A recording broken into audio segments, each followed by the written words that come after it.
Across the counter, Rebecca froze, her smile cracking as James leaned in too close again. For a heartbeat, her eyes met Nathan's, pleading, searching, and he realized everyone else was looking away. The morning sun spilled through the wide front windows of Sunrise Diner, turning the black and white checkered floor into a mosaic of soft gold, hiding none of the silent drama unfolding between steaming coffee cups and half-eaten breakfast plates. Nathan Coleman leaned back against the red vinyl booth, the kind that squeaked faintly when you shifted and let the warmth seep across your shoulders. His coffee sat steaming beside him, the aroma sharp but comforting, a reminder that even on mornings when the world felt heavy, there were still rituals that steadied him. Across from him, Lily was on a mission. At 7 years old, she attacked her pancakes with the seriousness of a surgeon, drenching them in syrup until the plate looked more like a pond than a breakfast dish. She giggled as she tried to cut them herself, the knife clinking against the ceramic in a way that made Nathan suppress a smile. She wasn't very successful, but she was determined, and he knew better than to intervene too soon.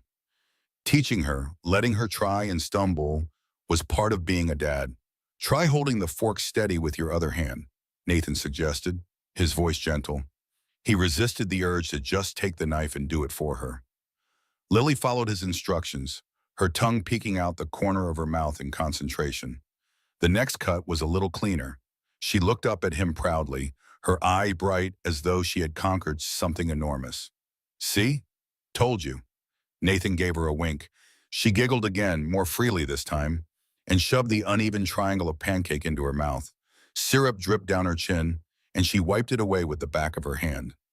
Nathan passed her a napkin wordlessly, shaking his head in mock exasperation. She grinned, knowing full well she had made him smile. These were the moments he lived for, the quiet, ordinary mornings where the world felt simple. No deadlines looming, no bills pressing at the edges of his thoughts, no reminders of everything he carried alone since Marie's cancer took her 3 years ago. Just a booth, a plate of pancakes, and his daughter's laughter filling the space. For a man who often felt like life was an uphill climb, these small rituals were the level ground where he could catch his breath. Between bites, Lily launched into a detailed plan for their weekend. "We can go to the park, Daddy, and maybe fly the kite if the wind's good. And then, oh, we could bake cookies, but only if you promise not to burn them like last time." Nathan chuckled, raising his hands in surrender. "One time, Lily, one time I left them in too long, and suddenly I'm the worst baker in Millwood. They were black, Daddy, black. Even Mrs. Parker's dog wouldn't eat them." Her laughter nearly caused her to choke on her pancake. Nathan reached across and ruffled her hair, watching her beam at him with sticky cheeks. She was his anchor, reminding him that joy didn't have to be bought, that laughter could survive even the hardest seasons. He sipped his coffee slowly, letting the warmth coat his throat, content to let her chatter fill the space. His mind drifted momentarily to the stack of bills waiting at home. The water heater needed replacing, and the overtime he'd been counting on had disappeared when the Westridge project got delayed. $63 and change for breakfast was an expense he probably shouldn't allow, but seeing Lily's face light up when they walked through these doors, that was worth more than the money he'd have saved staying home. It was in the middle of that laughter, when Lily's voice was rising with excitement about the dragon design she wanted for their kite, that Nathan's attention drifted. Out of the corner of his eye, he caught sight of their waitress. Rebecca Mitchell, according to her name tag. She moved quickly between tables, balancing a tray with practiced ease, her apron slightly askew. She wore a smile, the kind every waitress wore to keep a shift running smoothly. But her eyes told a different story. Nathan didn't know why, but something in her expression made him pause, something that didn't belong in the easy rhythm of a breakfast crowd. He blinked, took another sip of coffee, and tried to shake the thought off. Maybe he was imagining it. After all, this was supposed to be their peaceful morning, but the seed of unease had been planted. Nathan tried to keep his focus on Lily's weekend plans, nodding along as she spoke about kites and cookies and a possible trip to the library. Her voice was animated, her hands flapping for emphasis as syrupy forkfuls punctuated her excitement. But even as he listened, his eyes kept straying back to Rebecca. Her name tag was worn at the edges, the plastic faded from years of use. She moved briskly, weaving between tables with the balance of someone who had done this 1,000 times.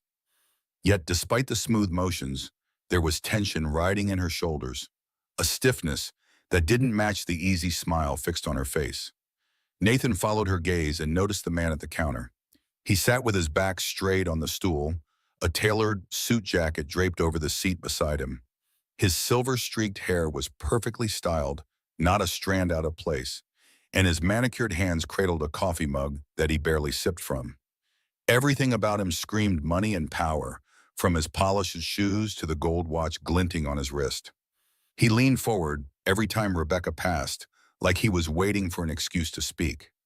His voice was too low for Nathan to catch, but Rebecca's reaction told him enough. The first time it happened, she stiffened, her fingers tightening around the coffee pot until her knuckles whitened.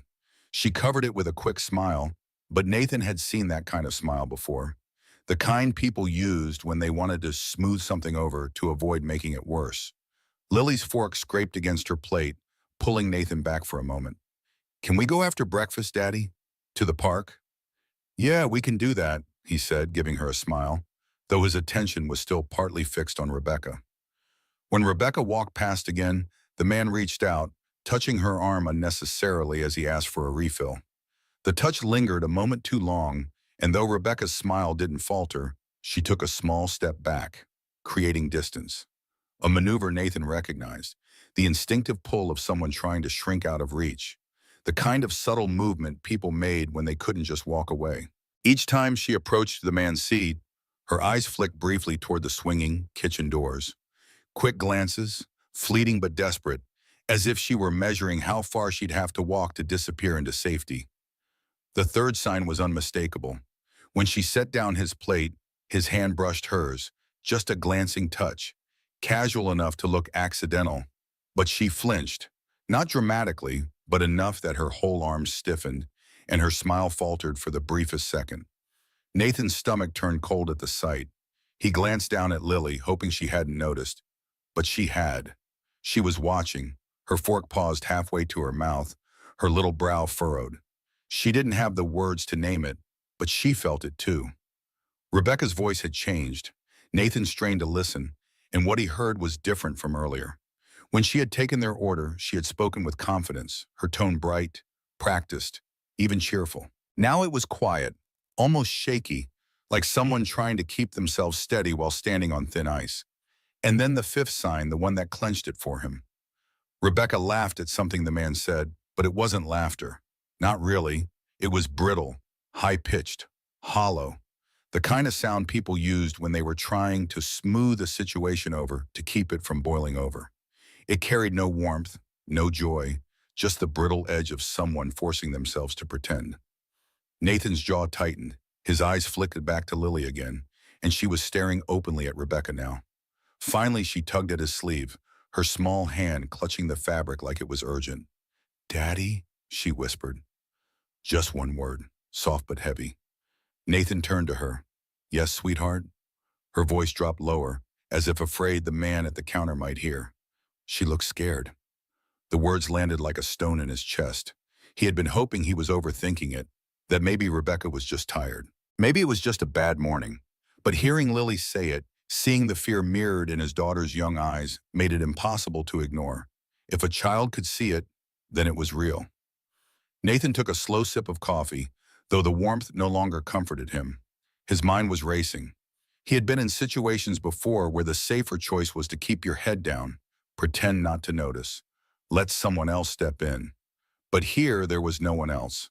The cook was buried in the back. Other customers were bent over their breakfasts, absorbed in their own lives. And Rebecca had no one. Lily's small hand was still gripping his sleeve. She wasn't just asking a question now. She was looking at him to see what he would do. Nathan's pulse quickened, his heart thudding harder with each passing second. He knew the truth of it. If he stayed silent, if he looked away, what lesson would that teach his daughter? That you ignore someone in trouble? That fear is stronger than kindness? And that wasn't the example he wanted to set.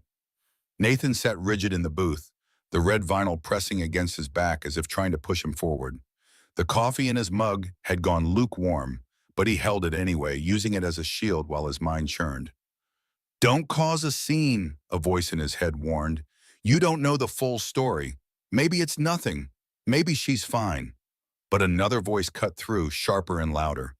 "You've had this talk with Lily 100 times about being brave, about doing the right thing even when it isn't easy. What kind of father are you if you tell her one thing and then do the opposite?" He glanced across the table.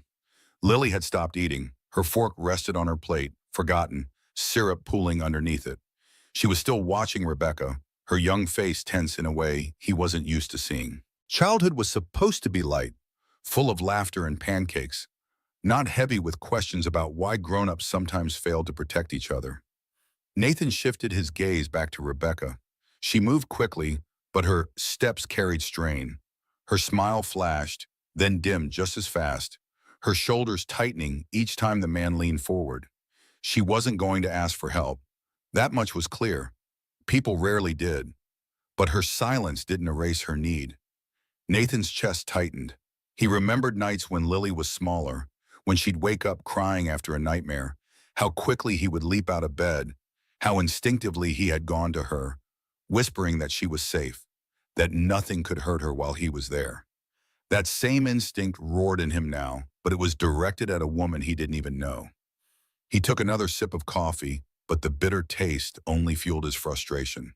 He could sit here, pretend not to notice, let Rebecca keep fending for herself. But if he did, Lily would see it. She'd see that her dad, her protector, her example had looked away when someone needed help. Lily tugged at his sleeve again, smaller this time, as if she could sense his hesitation. "Daddy," she whispered, "are you going to help her?" Nathan's throat tightened. He set the mug down carefully, his hand trembling, just enough that he noticed it. He thought about all the times in his life when silence had been the easier path, when keeping your head down kept you out of trouble, when looking away let you avoid conflict. But he also thought about the weight of regret, the knowledge that you could have done something and didn't. He looked at Lily, her wide eyes locked on him. This moment wasn't just about Rebecca. It was about her, about what kind of father she would remember him to be. He drew in a slow breath, his decision crystallizing, heavy but certain. The man at the counter wore a name tag on his expensive suit jacket, half visible beneath his unbuttoned coat. James Harrington, it read, with Harrington Development in smaller letters beneath. The name rang a bell in Nathan's mind, but he couldn't immediately place it. Something from work, perhaps. Nathan's construction company had taken on several new projects recently, and he hadn't kept track of all the developers involved. A flash of recognition suddenly hit him. Harrington was the developer behind the Westridge Homes project, the very project whose delay had cost Nathan his overtime. The connection created an unexpected complication. If this man had influence with his boss, any confrontation could have professional consequences. Nathan's stomach tightened. He had Lily to think about, bills to pay. The water heater wouldn't fix itself. But there was Rebecca, pouring coffee with hands that trembled slightly, her eyes darting toward the kitchen door again. And there was Lily, watching him with those trusting eyes, waiting to see what her father would do when someone needed help. Just then the scene shifted. Rebecca was setting down a glass of water at Harrington's place, and as she turned to leave, his hand moved again, this time more deliberately. He gripped her wrist, stopping her mid-motion. The action was swift, controlled, hidden from most of the diner by his body, but Nathan saw it clearly. Rebecca froze completely, like a deer caught in headlights. For a moment, she seemed transported somewhere else entirely, her eyes vacant with a memory Nathan couldn't see. A plate crashed to the floor near the kitchen, breaking the spell. Rebecca pulled her arm free, nodded mechanically at something Harrington said, and hurried away. But the damage was done. The vacant look in her eyes told Nathan more than words could have. This wasn't just discomfort. It was a deeper fear, something that reached beyond this moment. That split second of completely frozen panic reminded Nathan of something. The expression of a new guy on his construction site when a steel beam had swung too close. Pure, instinctive terror. The kind that came from knowing real danger. The kitchen doors swung open, and Nathan caught a glimpse of Rebecca speaking urgently to an older woman in a manager's uniform. He couldn't hear the words, but the manager's dismissive gesture and quick headshake were clear enough. Rebecca's shoulders slumped as the manager turned away, leaving her standing alone by the coffee urns. Nathan slid his plate aside and pushed himself up from the booth. His heart thudded against his ribs, but his movements were steady. Lily watched him with a mixture of fear and hope, her small hands folded tight in her lap. As he straightened, he caught Rebecca's eyes across the diner. She froze for half a second, startled, but then something flickered in her gaze. Relief, as if she had been silently wishing someone would notice, someone would care enough to stand. Nathan gave her a small nod, the kind that said, "You're not alone anymore." Then he turned toward the counter, each step carrying the weight of a choice he couldn't take back. "Stay here, Lily. I'll be right back." Nathan's voice carried quiet authority, the same tone he used on construction sites when safety was at stake. Not frightening, but firm. The kind of voice that expected to be obeyed. Lily nodded, her eyes wide, watching as her father walked toward the counter. The diner's hum dulled as Nathan walked toward the counter, each step sounding louder in his own ears than it should have. Forks clinked against plates. Someone laughed at a joke from a back booth. The jukebox crackled faintly, playing an old Johnny Cash tune, but for him, the world had narrowed to Rebecca and the man leaning across the counter. As Nathan approached, he noticed more details about Harrington. The perfectly pressed suit probably cost more than Nathan made in 2 weeks. An expensive fountain pen peeked from his breast pocket, and a leather portfolio sat beside his plate, embossed with gold initials. Everything about him spoke of privilege and power, the kind of man used to getting his way. Rebecca's eyes met Nathan's as he approached. For a heartbeat, she seemed surprised, as though she hadn't expected anyone to break the invisible wall around her. Then a flicker of relief softened her face, the rigid tension in her shoulders dipping ever so slightly. Nathan reached the counter and took the empty stool beside Harrington, deliberately casual. Not confrontational, not yet, just a man sitting down for coffee. Harrington glanced at him briefly, a flicker of annoyance crossing his features at having his space invaded, before returning his attention to Rebecca. "Could I get some coffee?" Nathan asked, his voice pitched to include Rebecca without directly acknowledging the tension. He kept his tone deliberately warm, almost familiar, as if speaking to someone he knew well. Her lips parted, confusion and gratitude mixing in her expression. "Of course," she said, relief evident in the way her voice steadied. She reached for a clean mug, her movements more fluid now that someone else had entered her orbit. Harrington shifted on his stool, his body language closing off slightly. As Rebecca poured the coffee, Nathan nodded thanks, his eyes meeting hers for a moment longer than necessary. A silent communication passed between them, acknowledgement of the situation without words.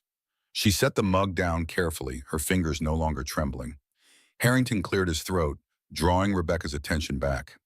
"I'm still waiting on that check," he said, his voice carrying the smooth confidence of someone accustomed to command. "And maybe a fresh cup while I'm waiting. This one's gone cold." Nathan watched as Rebecca's shoulders tensed again. She nodded, reaching for the coffee pot, but her hand brushed against the silverware, sending a spoon clattering to the floor. The small sound seemed to echo in the space between them. "I'm so sorry," she murmured, bending quickly to retrieve it. Harrington sighed audibly, the sound loaded with impatience. "You're a bit scattered today, aren't you?" His tone carried false concern over thinly veiled criticism. Nathan took a deliberate sip of his coffee, then set the mug down with a soft clink. "Good coffee," he commented, his voice pitched to include both of them in the conversation. Rebecca straightened, the spoon clutched in her hand like a tiny shield. "Rebecca makes the best coffee in town," Nathan added, using her name naturally as if they were old acquaintances. "Have you worked here long?" The unexpected question, directed at her rather than about her, seemed to startle both Rebecca and Harrington. "Almost 3 years," she replied, a hint of genuine smile touching her lips for the first time. "My daughter and I come in most Saturdays," Nathan continued, gesturing toward Lily, who watched intently from their booth. "She swears nobody makes pancakes like they do here." Rebecca's posture relaxed slightly, responding to the normalcy of the conversation. "She's adorable," she said, her voice warming. "The Mickey Mouse pancakes are her favorite." Nathan nodded, surprised she had remembered. "That's right, with chocolate chips for eyes." Harrington shifted on his stool, clearly annoyed at being sidelined in the conversation. "The check," he reminded Rebecca. his voice firmer now. I have a meeting in 20 minutes. Rebecca nodded quickly, the brief moment of ease evaporating. She moved toward the register, her steps hurried. Nathan watched her go, then turned slightly toward Harrington, assessing him more directly now. Busy morning, Nathan asked, keeping his tone conversational. Harrington gave him a dismissive glance. Always. Some of us can't afford to waste time. The condescension was unmistakable, but Nathan let it slide over him. He'd dealt with enough entitled clients on construction sites to recognize the type. Men who measured their worth by how little they thought of others. I hear that, Nathan replied evenly. Construction business keeps me running too. Coleman Construction. We're working on the Riverside expansion now. Something shifted in Harrington's expression, a flicker of recognition, followed by a more calculating look. Coleman, he said, his tone shifting to professional interest. You're with Martin's crew? Site foreman, Nathan confirmed, watching the mental recalculation happening behind Harrington's eyes. He could almost see the moment Harrington placed him in the hierarchy, not just some random guy at a diner counter, but someone connected to his business interests. We're handling several projects on the east side, Harrington said, his voice taking on a networking tone. Westridge Homes, the new commercial strip on Pine Street. He pulled a business card from his pocket and slid it across the counter. James Harrington, Harrington Development. Nathan nodded, taking the card without offering one in return. I know Westridge. That's Martin's project too. Heard there were some delays. Harrington waved a dismissive hand. Permit issues. Nothing serious. Should be back on track next week. Rebecca returned with the check, sliding it carefully in front of Harrington, avoiding his reach. Nathan noticed the maneuver, the way she positioned herself at a distance, the way her body angled away even as she leaned in to set down the slip of paper. Harrington glanced at the check, then back at Rebecca. His expression shifted, the businessman persona sliding away to reveal something colder underneath. You got my coffee wrong again, he said, his voice dropping. I asked for cream. I'm sorry, Rebecca said automatically, reaching for his cup. I'll fix that right away. Harrington caught her wrist again, faster than Nathan expected. Don't bother, he said, his fingers visibly tightening. I don't have time now. Maybe you can get it right next time. His eyes held hers in a way that made the comment sound like more than just talk about coffee. Rebecca went completely still, her breathing shallow. The same frozen look from earlier returned, her eyes fixed somewhere middle distance. Nathan recognized the response now. Not just fear, but a trauma response. Someone had hurt her before. Nathan set his coffee mug down with deliberate firmness, the sound breaking the moment. She's busy working, he said, his voice quiet but carrying unmistakable steel. Why don't you give her some space? Harrington turned, his eyes narrowing, his hand still around Rebecca's wrist. The silence that followed stretched for 3 long heartbeats. A small hush fell over the nearest tables, conversations pausing as the shift in energy rippled outward. Excuse me? Harrington's voice was low, dangerous, his grip on Rebecca's wrist not loosening. Nathan didn't flinch. He didn't raise his voice or lean forward. He sat there, calm and immovable. You're hurting her, he said simply, nodding toward where Harrington's fingers pressed into Rebecca's skin. And she doesn't look like she wants to talk to you. For a moment, tension coiled between them, thick enough that Rebecca stopped breathing. Nathan's heart pounded hard, but he refused to let it show. He'd learned long ago that sometimes strength wasn't about swinging fists. It was about holding steady when someone tried to push. I was just being friendly, Harrington said, releasing Rebecca's wrist with exaggerated slowness, as if to emphasize it was his choice to let go. She didn't seem to mind before you showed up. Rebecca took a step back immediately, rubbing her wrist where his fingers had pressed. She didn't speak, but her eyes fixed on Nathan with something between gratitude and fear. Fear not for herself now, but for what might happen next. Nathan maintained his calm, even as he noticed the way Harrington's jaw tightened, the way his hand curled into a fist on the counter. She minded, Nathan said evenly. You just weren't paying attention. From the corner of his eye, Nathan saw the kitchen doors swing open. The cook, an older man with salt and pepper hair and forearms corded with muscle, stood watching, a spatula in his hand. He didn't approach, but his presence signaled awareness, a potential ally if things escalated. Harrington's eyes flickered to the cook, then back to Nathan. His face hardened, But something calculating entered his expression. "You seem to know a lot about what she's thinking," he said, his tone insinuating. "Friend of yours?" "Never met her before today," Nathan replied honestly. "But I know what respect looks like." And that wasn't it. The conversation had attracted attention now. An elderly couple at a nearby table watched openly. A woman with two young children glanced over, then deliberately turned back to her kids, keeping them focused on their food. The teenage busboy had stopped clearing a table, dish rag frozen mid-wipe. Harrington muttered something under his breath, the words too low to catch but the sentiment clear enough. He shoved his mug aside with enough force that coffee sloshed over the rim, spilling across the counter. He slapped a $20 bill down beside it, the gesture more about irritation than generosity. "Keep the change," he said to Rebecca, his tone making the words sound like a threat rather than a tip. "I'm sure your boyfriend here can help you clean up the mess." He stood, gathering his portfolio and straightening his jacket with a sharp tug. His eyes met Nathan's one last time, a cold assessment that promised this wasn't finished. "You know, I believe I've seen you on the West Ridge site," he said, voice pitched low enough that only Nathan and Rebecca could hear. "Shame about those budget cuts coming. I hear they'll be letting people go next week." The threat hung in the air between them, explicit enough that Nathan felt its weight settle in his stomach. Harrington wasn't just some random customer. He was connected to Nathan's livelihood, to his ability to provide for Lily. The realization came with a cold spike of fear, but Nathan didn't let it show on his face. "I'm sure the crew would be interested to hear that directly from you," Nathan replied evenly. "Lot of families depending on that work." Something flickered across Harrington's face, annoyance at the subtle pushback.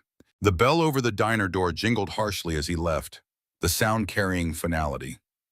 Through the wide front windows, Nathan watched him climb into a sleek black Mercedes in the parking lot, the engine purring to life with expensive precision. Rebecca let out a slow, shaky breath as though she had been holding it for minutes. She gripped the counter for support, her knuckles pale from the tension. For the first time all morning, her smile faltered completely. No mask, no performance, just exhaustion and fragile relief. "Thank you," she said softly, her voice trembling. Her eyes flickered to where Harrington had been sitting, then back to Nathan. "No one's ever stepped in before. I thought I just had to deal with it." Nathan shook his head, his tone even but firm. "No one should have to deal with that, not ever." She blinked, her eyes glistening, and gave him the smallest nod of acknowledgement. "I should clean this up," she said, reaching for a cloth behind the counter to wipe up the spilled coffee. Her hands were steadier now, but Nathan could see the red marks on her wrist where Harrington's fingers had pressed. Across the diner, Lily sat in the booth, wide-eyed but smiling faintly, as if she had just watched her dad become exactly what she believed he was, someone who didn't look away. The moment the door closed behind Harrington, the diner seemed to exhale. Conversations resumed in low murmurs. The clink of cutlery against plates returned, and the jukebox hummed faintly again. But for Rebecca, the world didn't immediately snap back into place. She stood still for a moment, one hand braced against the counter as though giving herself permission to breathe. Nathan stayed nearby, not looming, not crowding her, just present. His expression carried no trace of triumph or bravado, only steady reassurance. Rebecca glanced at him, her lips parting as though searching for the right words.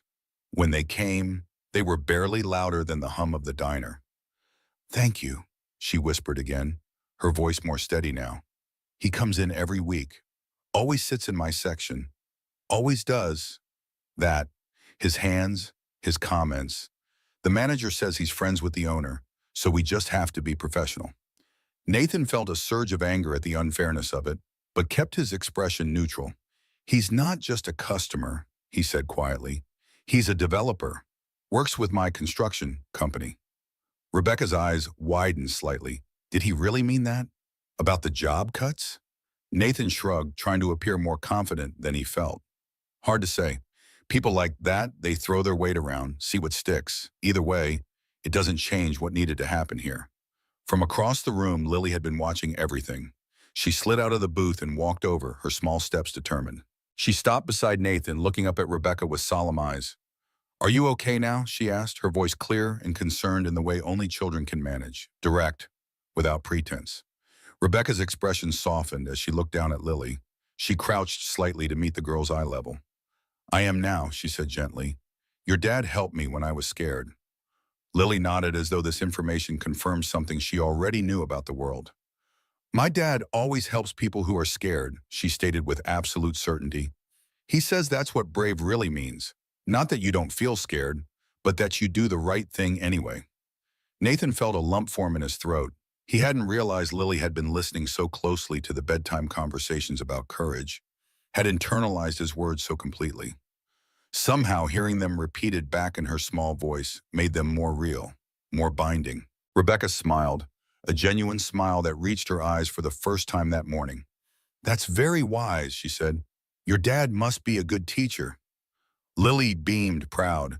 He is. He teaches me lots of things, how to tie my shoes and count money and stand up to bullies. The simple equation of Harrington with the schoolyard bullies they had discussed made Nathan's chest tighten with unexpected emotion.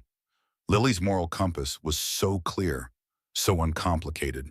She saw someone in trouble. She expected help to be given.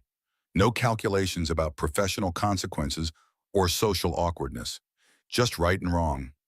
Rebecca straightened, brushing her hands against her apron. I should get back to work, she said, though her tone carried none of the tension from earlier. Thank you both. She turned to go, then paused, looking back at Nathan. What's your name? Nathan Coleman, he replied. And this is Lily. Rebecca nodded, committing the names to memory. I'm Rebecca Mitchell. I'll remember what you did today, Nathan Coleman. She gave them a final smile before heading toward another table where customers were signaling for service. Nathan and Lily returned to their booth, where their breakfast had gone cold. Nathan slid back into his seat, suddenly aware of the eyes of other patrons following him. Some looked away quickly when he noticed them, but others nodded slightly, a silent acknowledgement. An elderly man in the corner booth raised his coffee mug in a small salute. The recognition was uncomfortable. Nathan had never sought attention, but there was something affirming in it too. A reminder that most people recognized right from wrong, even if they didn't always find the courage to act on it. Is she gonna be okay now, Daddy? Lily asked, picking up her fork and poking at her cold pancakes. Nathan considered the question carefully. I think so, at least for today. Sometimes people need to know they're not alone before they can stand up for themselves. Sometimes just one person seeing them makes all the difference. Lily nodded, absorbing this wisdom, like when Jenny was crying in the bathroom at school, and I went in to sit with her even though the other girls had all left. Exactly like that, Nathan confirmed, impressed again by how quickly she applied the principle to her own experience. That was brave of you. She grinned, pleased by the comparison. The cook appeared beside their table, carrying 2 fresh plates of pancakes. These ones are on the house, he said, his voice gruff but kind. Couldn't help noticing yours got cold while you were occupied. Nathan started to protest, aware of the extra expense to the diner, but the cook waved him off. Name's Frank, he said, setting down the plates. Been cooking here 20 years, and I've watched that guy harass every young waitress who's come through. Never been able to do anything about it because of the owner. About time someone called him on it. Frank glanced over his shoulder toward the kitchen, then leaned in slightly. Between you and me, I've been recording some of it. On my phone. Been trying to get enough to take to the owner, show him what's really happening. Maybe with your statement too, we could finally get something done about it. Nathan felt a surge of hope at the unexpected ally. Harrington might have connections, but he wasn't the only one building a case. I'd be happy to talk to the owner, he offered. Frank nodded, satisfaction evident in his weathered face. Appreciate that. Enjoy your breakfast. Frank returned to the kitchen, his shoulders set with new purpose. Lily was already attacking her fresh pancakes, the morning's drama temporarily forgotten in the face of hot food. Nathan watched her for a moment, wondering what ripples today's events would create in their lives. Harrington's threat about the West Ridge project lingered in his mind. If the man had the influence he claimed, Nathan's job could be at risk. The thought of unemployment, of falling behind on the mortgage, of not being able to provide for Lily, it tightened his chest with anxiety. But as he looked across at his daughter, happily devouring Mickey Mouse-shaped pancakes, he knew he wouldn't have done anything differently. Some lessons were worth any price. Rebecca passed by their table again, dropping off the check. I took off the pancakes, she said quietly. Frank insisted. Nathan nodded his thanks, noticing the difference in her demeanor now. Shoulders straighter, voice steadier, eyes meeting his directly. The transformation was subtle but significant. That man, Harrington. Rebecca hesitated, then continued. He's on the town council too. Has a lot of pull around here. I don't want you to have trouble because of me. Nathan recognized the guilt in her voice, the worry that her problems had become his. Don't worry about that, he said firmly. Some things are more important than avoiding trouble. Rebecca's expression softened, a look of resolve replacing the guilt. I've been thinking about reporting him, she admitted. Not just to the owner. Formally, I've got documentation from the last 6 months. Times, dates, what he said, what he did. I wasn't sure anyone would believe me, or care. I believe you, Nathan said simply. I saw it with my own eyes. If you decide to report him, I'll back you up. Frank too, sounds like. Rebecca nodded, a new determination in her eyes. Maybe it's time. She straightened as if the decision itself had lightened a weight she'd been carrying. Thank you again, she said, more strength in her voice now. Both of you. She walked away, moving with more confidence than before, as if the simple act of being seen, of having her reality acknowledged, had restored something essential. Nathan watched her go, aware that something significant had shifted in the diner's atmosphere. Not just for Rebecca, but for everyone who had witnessed what happened. Lily finished her pancakes and wiped her mouth with exaggerated care, using her napkin properly this time. That was a good thing you did, Daddy, she said matter-of-factly. She looked scared, but now she's not. Nathan smiled at his daughter's simple summary of the complex situation. You helped too, you know. You saw what was happening. You didn't look away. Lily nodded, accepting this assessment of her role. Are we still going to the park? Nathan glanced at his watch. They had time before the hardware store opened, where he needed to price water heaters. The bills and adult responsibilities would wait an hour. We sure are, kiddo. Let's go fly that kite. He left cash on the table for their meal, making sure to include a generous tip. As they walked toward the door, he noticed Rebecca watching them from behind the counter. Their eyes met briefly, a silent communication passing between them, acknowledgement of something changed, something important. The bell over the door jingled as they stepped out into the morning sunshine. Lily's small hand slipped into his, warm and trusting. Nathan squeezed it gently, grateful for her presence, for the way she saw the world with such clarity. Today had been about more than just standing up to a bully. It had been about showing his daughter that the values he taught her weren't just words. They were actions, choices made in difficult moments. As they walked to the car, Nathan couldn't shake the feeling that today's confrontation would have consequences beyond this morning. Harrington wasn't the type to forget a public challenge. The Westridge project and Nathan's job might indeed be at risk. But looking down at Lily, swinging their joined hands between them, her face tilted up to the clear blue sky, he knew without doubt that he had made the right choice. Some lessons were worth any cost. And showing his daughter how to be brave in a world that often rewarded looking away, that was a lesson beyond price. Monday morning arrived with the harsh buzz of Nathan's alarm at 5:15 a.m. His hands slapped the clock with practiced precision, silencing it before it could wake Lily. The weekend's warmth had already faded, replaced by the weight of ordinary responsibilities. He dressed in the dark, work boots and heavy canvas pants, the uniform of men who built things with their hands. Lily's bedroom door was ajar, and Nathan paused there, watching the gentle rise and fall of her chest beneath her space-themed comforter.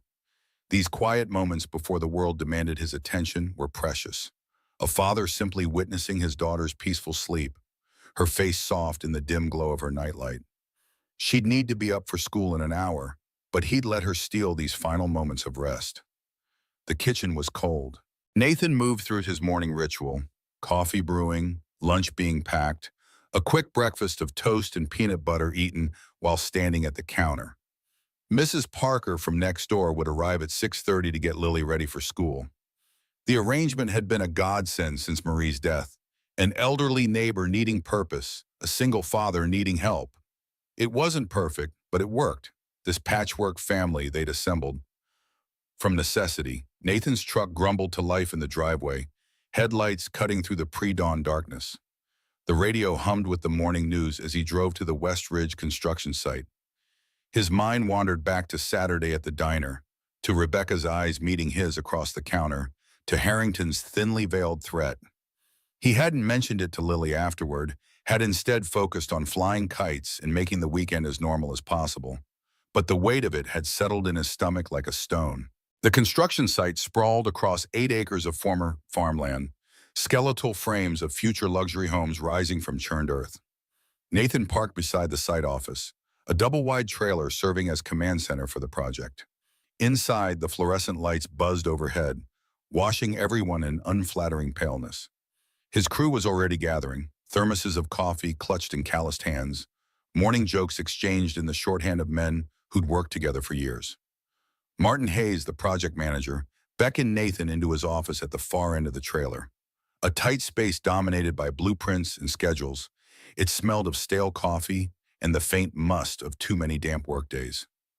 "Coleman Gooden, I need to talk to you before everyone heads out." Martin gestured to the folding chair across from his cluttered desk. Nathan sat, recognizing the tension in Martin's posture, the way he shuffled papers without looking at them. Something was off. Had a call from the developer over the weekend. Martin's fingers drummed against his desk. Harrington Development. Know anything about that? The name hung in the air between them. Nathan kept his expression neutral, though his pulse quickened. What about them? Martin leaned back, studying Nathan's face. James Harrington personally called to express concerns about our team leadership on this project. Said he had an unpleasant interaction with one of our foremen. You want to tell me what that's about? Nathan considered his options. Denial would be easiest. Claim Harrington was confused, mistaken about who he'd met. But lies had a way of complicating things, of snowballing until they buried you. I ran into him at Sunrise Diner on Saturday, Nathan admitted. He was harassing one of the waitresses, grabbing her wrist, making her uncomfortable. I stepped in. Martin's expression darkened. You stepped in with the developer who's paying for this entire project? The one who could shut us down with a phone call?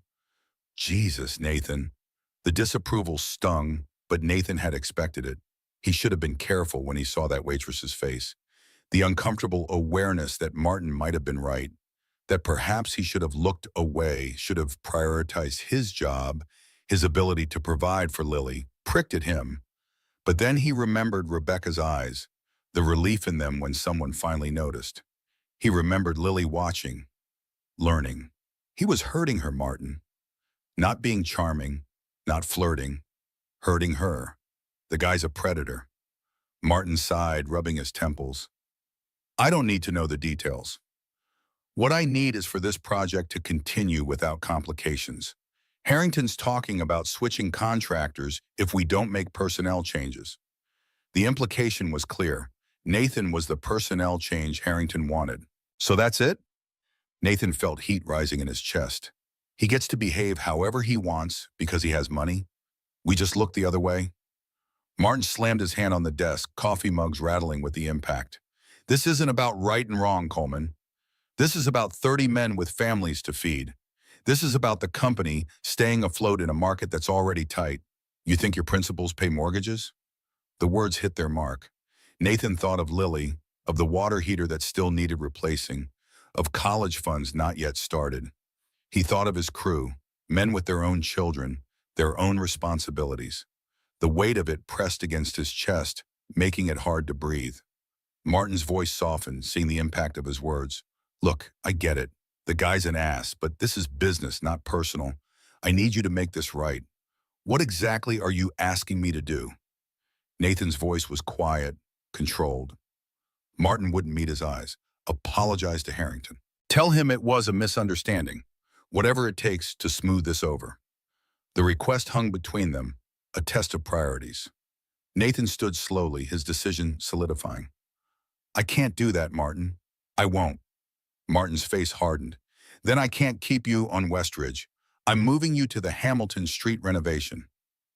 It's a pay cut, and it's across town, but it's the best I can do. The Hamilton Street project was a small-scale renovation of an old office building, a demotion in both status and pay.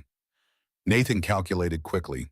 It would mean at least a 20% reduction in his paycheck, maybe more with fewer overtime opportunities. His stomach tightened at the thought. "You're punishing me for doing the right thing," Nathan said, the words bitter on his tongue. Martin stood, matching Nathan's posture. "I'm saving your job, Coleman. You should be thanking me. Most bosses would have fired you outright." He held out a folder with the Hamilton Street details. "Take it or leave it. Your choice." Nathan took the folder, the weight of it in his hands a physical reminder of consequences. For a brief, wild moment, he considered walking out, telling Martin exactly what he thought of a company that prioritized appeasing abusive clients over standing up for what was right. But reality anchored him. Lily needed stability, needed a father who could provide. "I'll take it," he said finally, the words tasting like surrender. The drive to the Hamilton Street site was longer, the traffic heavier than his usual route. Nathan called Mrs. Parker, explaining he'd be home later than usual. Her cheerful assurance that she could stay with Lily as long as needed only deepened his guilt. One more person stepping in to fill the gaps his choices created. The Hamilton Street building was a 3-story brick structure from the 1940s, its facade weathered but dignified. The renovation was straightforward, updating electrical, plumbing, bringing the interior into the current century while preserving its historical character. In normal circumstances, Nathan would have appreciated the craftsmanship required, the balance of preservation and progress. Today, it just felt like a step backward. The crew was smaller, just 8 men compared to the 20 at Westridge. They eyed Nathan with curiosity as Martin introduced him as their new foreman, the abruptness of the change raising questions no one asked aloud. Nathan recognized their wariness. Construction crews functioned on established hierarchies, on trust built over time. He was an outsider, and they had no reason yet to follow his lead. By noon, the rhythms of work had eased some of the tension.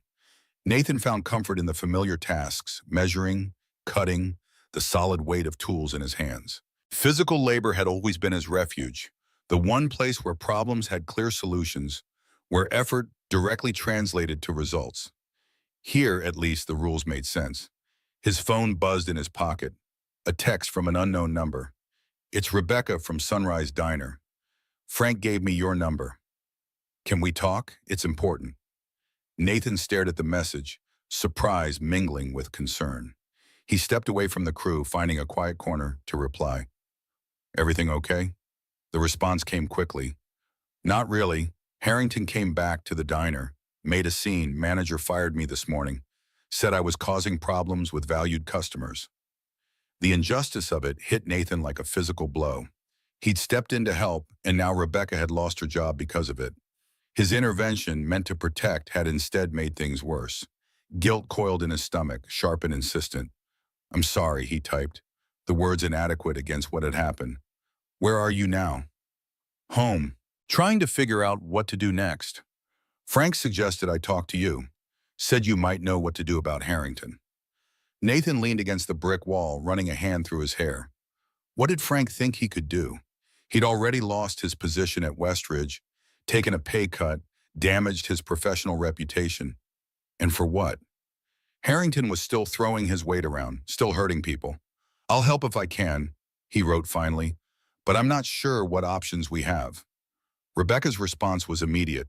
"I have documentation. 6 months of incidents, times, dates, witnesses. Frank has videos. We're not the only ones he's hurt." Nathan stared at the words, their implications expanding in his mind. This wasn't just about one waitress, one incident. This was pattern behavior, the kind that suggested Harrington had been getting away with this for years. The kind that might actually matter if brought to light. "Let me think about this," he typed. "I'll call you after work." The rest of the day passed in a fog of distraction. Nathan went through the motions of his job, directing the crew, solving problems as they arose. But his mind kept circling back to Rebecca's texts, to the larger picture forming around Harrington's behavior. By the time he pulled into his driveway that evening, a plan was taking shape. Not fully formed, but the beginnings of something that might make a difference. Lily met him at the door, launching herself into his arms with the unrestrained enthusiasm of a 7-year-old. Her school backpack lay open on the kitchen table, homework half completed beside a plate of cookies Mrs. Parker had clearly provided. "You're late, Daddy." Lily's accusation carried no real heat, just the honest observation of a child whose routine had been disrupted. We're having spaghetti for dinner. I helped Mrs. Parker make the sauce. Nathan set her down, forcing a smile despite his exhaustion. Sorry, kiddo. New job site is farther away. Might be like this for a while. Lily's brow furrowed, processing this change. Every day? For now, Nathan confirmed, hating the uncertainty in his voice. We'll figure it out. Mrs. Parker appeared from the living room, her silver hair neatly pinned back, her cardigan buttoned despite the warmth of the house. She's been an angel, Nathan. Did all her spelling practice without a single complaint. The older woman gathered her purse, preparing to leave. Nathan walked her to the door, thanking her with the awkward gratitude of someone who needed more help than they were comfortable accepting. It's no trouble at all, she assured him, patting his arm. That little girl is the highlight of my day. She hesitated, then added, Everything all right? You seem troubled. Nathan considered deflecting, offering the polite fiction that everything was fine. But Mrs. Parker had been there through Marie's illness, through the darkest days after her death. She had earned honesty. Work complications, he admitted. Had to switch job sites. It's a longer commute, less pay. And there's something else I might need to get involved in, something important. Mrs. Parker studied his face, her eyes sharp despite her age. Whatever it is, you'll do the right thing. You always do. She squeezed his arm gently. And don't worry about Lily. I can stay later. Come earlier. Whatever you need. The simple faith in her words loosened something in Nathan's chest. Thank you. That means more than you know. After dinner and Lily's bedtime routine, the bath, the story, the negotiations for just 5 more minutes that Nathan always pretended to consider before saying no, he sat at the kitchen table with his phone. Rebecca had texted her address, a small apartment complex on the east side of town. They'd agreed to meet the following evening to discuss options. Nathan stared at the monthly budget spreadsheet on his laptop, adjusting figures to account for his reduced salary. The numbers refused to cooperate, expenses stubbornly exceeding income no matter how he shuffled them. The water heater would have to wait. So would the new shoes Lily needed for spring. So would the emergency fund he'd been trying to build. The cushion against unexpected disasters. Was this the price of doing the right thing? This slow erosion of security, this constant recalculation of what could be sacrificed? Nathan closed the laptop, too tired to wrestle with it further. Tomorrow would be soon enough to figure out how to make ends meet. The next day passed in a blur of construction, tasks, and crew management. Nathan was beginning to learn the rhythms of the Hamilton Street team, their strengths and weaknesses, the particular dynamics that govern their interactions. They were warming to him, responding to his straightforward approach and willingness to work alongside them rather than just direct from a distance. By 6 o'clock, Nathan had dropped Lily at Mrs. Parker's for the evening and was navigating to Rebecca's apartment. The complex was modest but well-maintained, red brick buildings arranged around small courtyards with patches of grass and the occasional struggling tree. Rebecca met him at the door of Unit 14B, her appearance markedly different from the diner. Gone was the uniform, replaced by jeans and a simple blue sweater. Her hair, freed from its practical ponytail, fell to her shoulders. She looked younger, but also more tired, the shadows under her eyes speaking of restless nights. Thanks for coming, she said, stepping back to let him enter. Frank should be here soon. He's bringing the videos. The apartment was small, a one-bedroom with minimal furnishings. Textbooks were stacked on the coffee table. Nursing school materials, Nathan realized, remembering what she'd mentioned at the diner. A corkboard on the wall held a schedule grid, work shifts carefully coordinated around class times. A life meticulously planned, now thrown into disarray. I'm sorry about your job, Nathan said, taking the seat she offered on a worn but clean sofa. If I hadn't stepped in, Rebecca cut him off with a firm shake of her head. Don't apologize for doing the right thing. Harrington would have kept pushing boundaries until... She didn't finish the sentence, but her meaning was clear. Things could have gotten much worse. She moved to the kitchen table where a folder lay open, papers organized in neat stacks. This is everything, she explained, gesturing for him to join her. 6 months of documentation. Every incident, every comment, every time he touched me or another server without permission. Dates, times of witnesses. Nathan paged through the meticulous records, his stomach tightening with each entry. The pattern was unmistakable. Escalating behavior, testing boundaries, using his position and influence to silence complaints. Notations indicated which managers had been informed, what actions, if any, had been taken. Most entries ended with some version of no action taken, or customer is friends with owner. You kept all this even though no one was helping? Nathan asked, impressed by her persistence in the face of institutional indifference. Rebecca's expression hardened. I learned from last time. I used to waitress at the grill on Maple Street. There was a regular there too. Started the same way. Comments, touches. When I complained, the manager said I was overreacting. When I kept complaining, I was let go for performance issues. She straightened a stack of papers with precise movements. I promised myself next time I'd have proof. A knock at the door announced Frank's arrival. The cook looked different out of his kitchen whites, less authoritative, but no less determined. He carried a tablet, already queued up with video files. Got everything, he announced, settling at the table with them. Been recording for months whenever that bastard came in. Kitchen has a good view of the counter. The videos were damning. Harrington's behavior caught in unambiguous detail. The way he cornered female servers, the unwanted touches, the obvious discomfort of the women trying to maintain professionalism while creating distance. Frank had captured Nathan's intervention as well, the confrontation playing out from a different angle than Nathan had experienced it. This is more than enough for a complaint, Nathan observed, impressed by their thoroughness. Have you thought about where to take it? Rebecca and Frank exchanged glances. That's why we wanted to talk to you, Rebecca explained. Harrington's on the town council. He plays golf with the police chief. And he owns half the commercial property downtown, including the building the diner's in. We need someone who knows how to handle this right. Nathan felt the weight of their expectation, their assumption that he had connections or knowledge they lacked. But the truth was simpler and harder. He was just a construction foreman, a single father trying to keep his head above water. His confrontation with Harrington had been instinct, not strategy. I want to help, he said carefully, but I don't have any special influence. I'm actually in hot water at work because of what happened at the diner. Got reassigned to a smaller project, took a pay cut. Rebecca's face fell, guilt flashing across her features. I didn't know, I'm sorry. Not your fault, Nathan assured her. My choice, my consequences. I'd do it again. He paused, thinking, but maybe we don't need influence.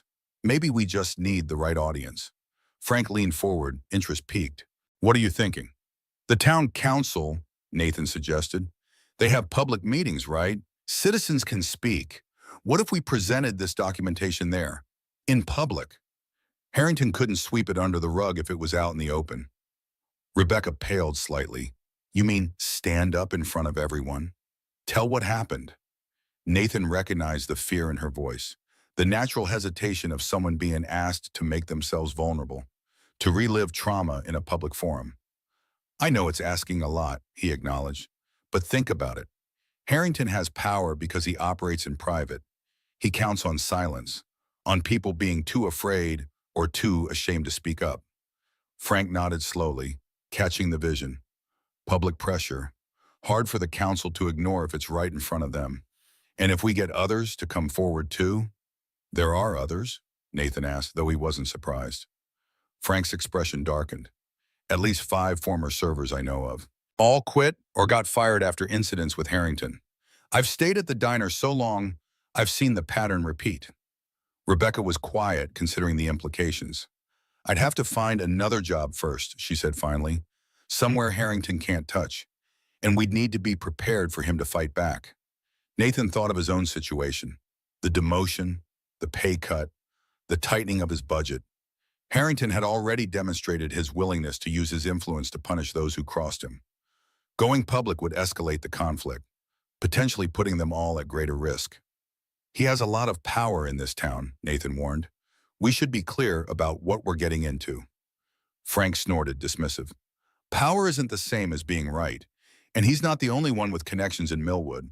I've lived here 40 years, know a lot of people who are sick of Harrington thinking he owns the place. The conviction in Frank's voice was steadying. Perhaps they weren't as outmatched as it initially seemed. Millwood was still a community, and communities had their own kind of power when properly mobilized. The next steps took shape quickly. Rebecca would seek employment outside Harrington's sphere of influence. Frank would reach out to former employees who might be willing to share their experiences, and Nathan would research the town council procedures, determining the best approach for bringing their concerns forward. They agreed to meet again in a week to assess their progress. As Nathan drove home, his mind raced with both possibilities and concerns. He was diving deeper into a conflict that had already cost him professionally. The responsible thing, the practical thing, would be to step back, to focus on adjusting to his new financial reality, on providing stability for Lily. But something Rebecca had said kept echoing in his thoughts. Don't apologize for doing the right thing, Mrs. Parker was reading in his living room when he arrived, Lily already asleep. The older woman looked up from her book, her expression questioning. Everything all right? You were gone a while. Nathan sank into the chair opposite her, suddenly aware of how tired he was. Yes and no, he admitted. I'm getting involved in something complicated, something that might make waves in town. He explained the situation briefly. Harrington's behavior, Rebecca's firing, their plan to bring the issue to the town council. Mrs. Parker listened without interruption, her weathered hands folded neatly in her lap. When he finished, she nodded slowly. Marie would be proud of you, she said simply, standing up for people who need it. That's who she fell in love with. The mention of his late wife sent a familiar pang through Nathan's chest. He often wondered what Marie would think of his parenting, of the decisions he made in her absence. The idea that she would approve of this path, despite its complications, eased something inside him. But what about Lily, he asked, voicing his deepest concern. If this goes badly, if I lose more work or make enemies in town. Mrs. Parker fixed him with a steady gaze. What are you teaching Lily when you stand up for what's right, even when it's hard? And what would you teach her if you walked away? The question cut to the heart of the matter. Nathan had always tried to instill values in his daughter, honesty, kindness, courage. How could he expect those lessons to take root if she saw him abandon them when they became inconvenient? You're right, he acknowledged. I need to see this through. Mrs. Parker patted his hand, her touch comforting in its familiarity. And you're not alone, Nathan. Don't forget that. The following days fell into a new pattern. Nathan would rise before dawn, work his shift at Hamilton Street, then spend evenings either with Lily or meeting with Rebecca and Frank to develop their strategy. They learned that the next town council meeting was 3 weeks away, enough time to gather more evidence and prepare their presentation. Frank proved to be remarkably well connected for a diner cook. He'd lived in Millwood his entire life, had watched it grow from a sleepy agricultural community to a developing suburb. People knew him, trusted him, and responded to his quiet inquiries about Harrington with surprising candor. By their third meeting, they had statements from 3 additional women who had experienced harassment from Harrington. One had worked at the diner 2 years prior, another at a retail shop Harrington owned, and the third had been an intern at his development company. Each story followed the same pattern. Inappropriate comments escalating to unwanted touching, complaints ignored or punished, the women eventually leaving their positions rather than enduring continued harassment. Rebecca had secured a new job at a medical office on the outskirts of town, assisting with patient intake while she continued her nursing studies. The position paid slightly less than the diner, but offered regular hours and a professional environment far from Harrington's influence. It's not waitressing, but it's actually better experience for nursing, she explained during their meeting at Frank's small house near the high school. And my boss knows about the situation with Harrington. She's supportive. That's good, Nathan said, genuinely relieved. One less vulnerability in their position. Frank had laid out the town council meeting procedures. Citizens could speak for up to 3 minutes during the public comment period. They would need to be concise, impactful, and prepared for potential pushback. I'll speak first, Frank suggested. Been in this town longest, know most of the council members. Can set the stage before Rebecca shares her experience. They turned to Nathan, expectation in their expressions. We thought you could speak third, Rebecca said. Talk about what you witnessed, how management responded when you tried to help. A perspective from someone without a personal grievance against Harrington. Nathan nodded, accepting the role. He'd been preparing mentally for this, crafting what he would say, how he would present the facts without allowing emotion to overwhelm the message. But a new concern had been growing in his mind, one he needed to voice. "We should be prepared for Harrington to fight back," he warned. "He's already shown he's willing to use his influence against me at work. He'll do the same to all of us if he can." Rebecca's expression hardened with resolve. "Let him try. I've already lost one job because of him. I'm not backing down now." Frank nodded agreement. "Some things are worth the risk. This town's been letting men like Harrington have their way for too long. Time that changed." Their conviction was steadying, a reminder that this wasn't just about one incident or one person. It was about challenging a system that protected the powerful at the expense of the vulnerable, about creating consequences where there had been none. As Nathan drove home that night, his phone rang, Martin's number flashing on the screen. He answered with a sense of foreboding, wondering if more professional repercussions were coming. "Coleman, we've got a situation at Hamilton Street," Martin said without preamble. "City inspector came by today, flagged a bunch of code violations we didn't know about. Projects shut down until they're addressed." Nathan frowned, confused. They'd been following the approved plans exactly, had passed all previous inspections without issue. "What violations?" "Everything was up to code as of last week." Martin's sigh carried through the phone, heavy with frustration. "I don't know, man. It doesn't make sense. But we're looking at least 2 weeks of stoppage while we sort it out. I've got to put your crew on furlough, paid leave for now, but if this drags on," the implication was clear. If the shutdown continued, the pay would stop. Nathan's grip tightened on the steering wheel, the sudden financial uncertainty hitting him like a physical blow. 2 weeks without work was a major setback, especially coming on the heels of his pay reduction. "This isn't random," Nathan said, the pieces connecting in his mind. "Harrington's behind this. He's on the town council, probably has influence with the building department." Martin was quiet for a moment, the silence damning. "Look, Nathan, I don't know what's going on between you and Harrington. I don't want to know. But whatever it is, fix it. The company can't afford to be caught in the middle." The conversation ended with no resolution, just the heavy weight of another consequence. Nathan sat in his parked truck outside his house, trying to process this new development. Harrington was escalating, using his influence to target not just Nathan, but the entire Hamilton Street crew. Innocent men with families to support were now caught in the crossfire of a conflict they knew nothing about. Nathan entered his house quietly, finding Mrs. Parker asleep in the armchair, a mystery novel open on her lap. He gently woke her, thanking her for staying late. She studied his face with concern, clearly reading the tension there, but didn't press for details. Some burdens weren't meant to be shared, especially not with those who already gave so much. After she left, Nathan sat at the kitchen table, the house silent except for the hum of the refrigerator and the distant sound of Lily's breathing through the baby monitor. He still kept on, more for his comfort than hers.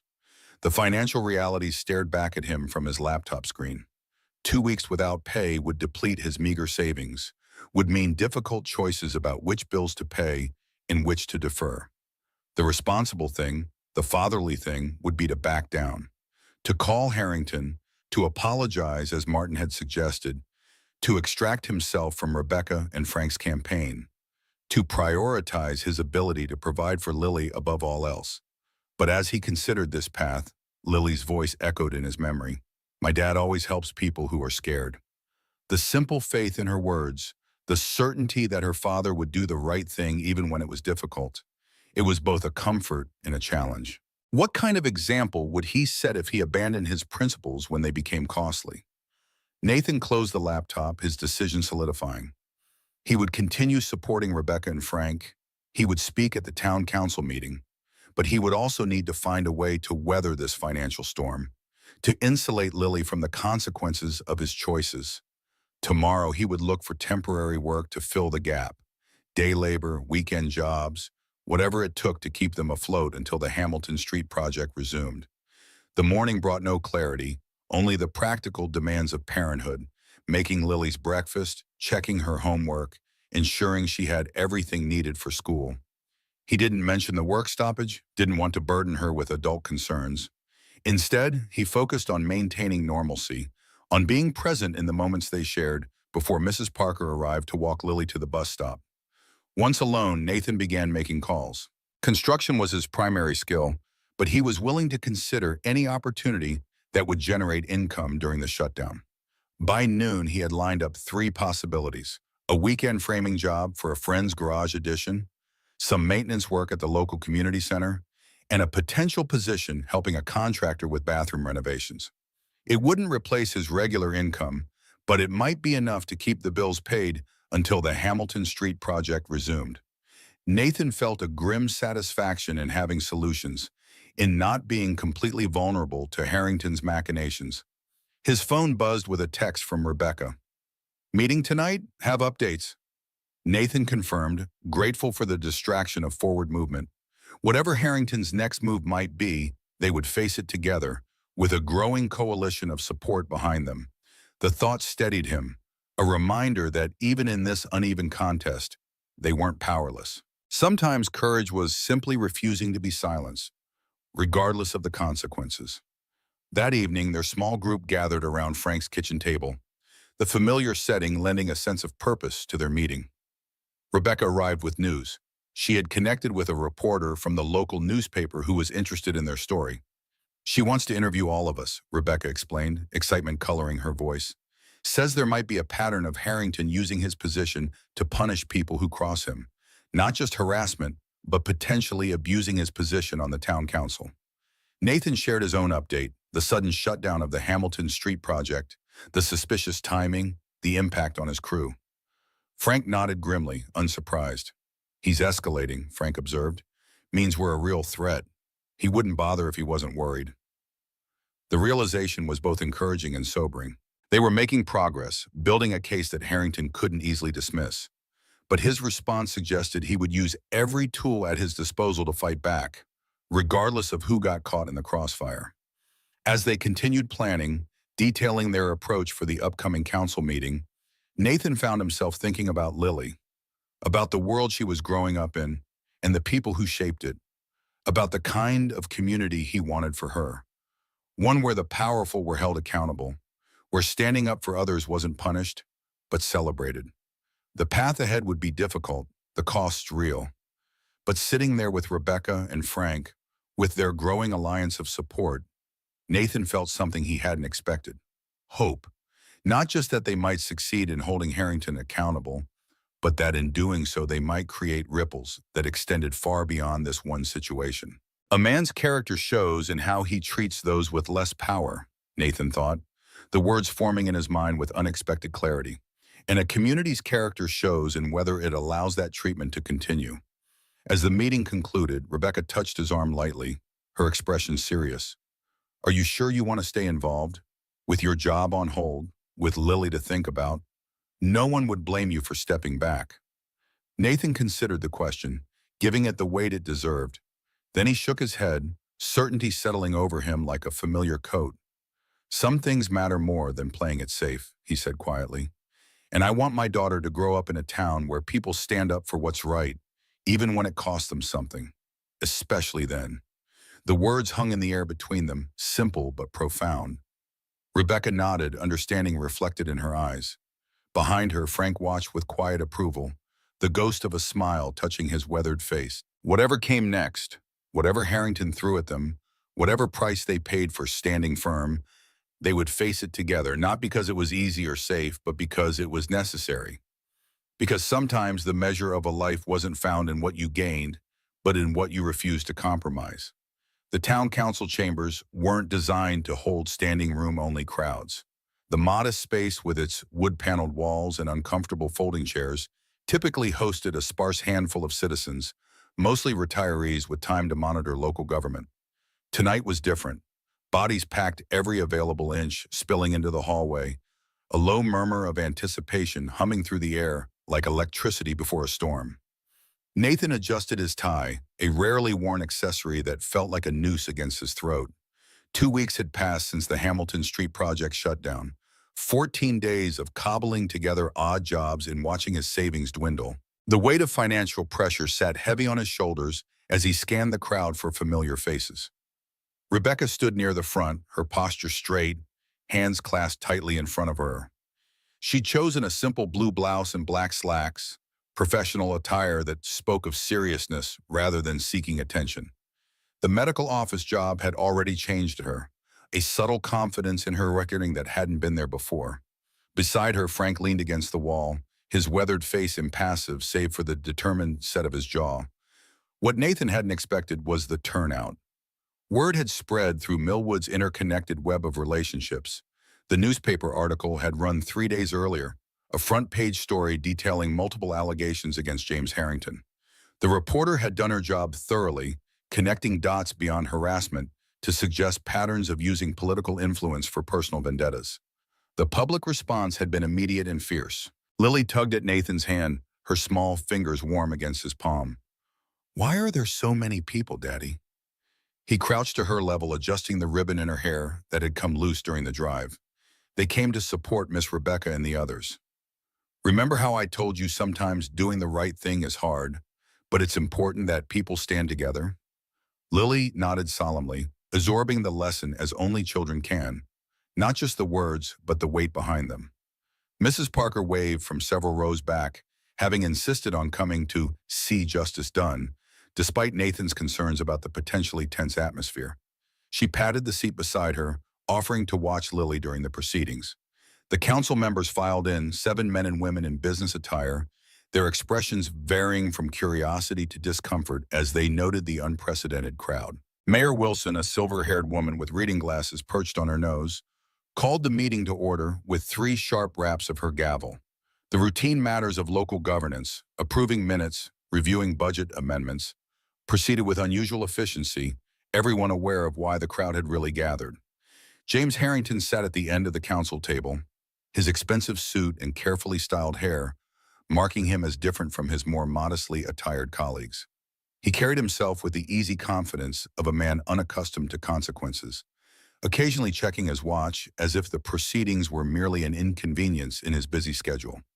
He hadn't yet acknowledged Nathan's presence, though his gaze had swept the room several times, cataloging faces, assessing threats.